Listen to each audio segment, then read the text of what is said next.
ఏంటో గాయస్, ఆ రోజు సూర్యుడితో వాదనైతే గట్టిగానే జరిగింది కానీ తప్పు మనదే అని అర్థమైంది. అందుకే అన్న మాట ప్రకారం ఇంటికి రాగానే ఫస్ట్ పనిగా ఒక మొక్క నాటేశా. గాయస్, ఈ వేడి నుండి ఉపశమనం పొందుదామని కాశ్మీర్కి వెళ్ళడానికి వరంగల్ రైల్వే స్టేషన్కి వచ్చాను. ట్రైన్ కోసం వెయిట్ చేస్తున్నాను. ఈరోజు నేను జర్నీ చేయబోయేది హింసాగర్ ఎక్స్ప్రెస్లో. మన సబ్స్క్రైబర్ చెప్పారు కదా పుచ్చకాయ కొనుక్కెళ్ళు అని. ఇదిగోండి మామ, మీరు చెప్పినట్టే పుచ్చకాయ తింటూ జర్నీ స్టార్ట్ చేస్తున్నా. అదిగో వచ్చేసింది మన హిమసాగర్ ఎక్స్ప్రెస్.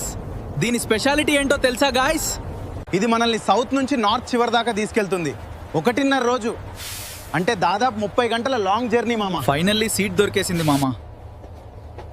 కిటికీ పక్కన కూర్చుని ఈ పచ్చదనం చూస్తుంటేనే సగం ఎండ తగ్గిపోయినట్టుంది.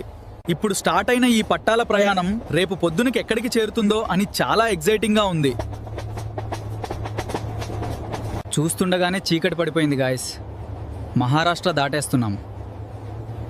రేపు పొద్దునకి మధ్యప్రదేశ్లో ఉంటాం. గాలిలో ఆ చల్లదనం ఎప్పుడు మొదలవుతుందో, స్వర్గం కనిపిస్తుందా లేక ఇంకేదైనా ట్విస్ట్ ఉందా, పార్ట్ 2లో చెప్తా. స్టే ట్యూన్డ్ మామ.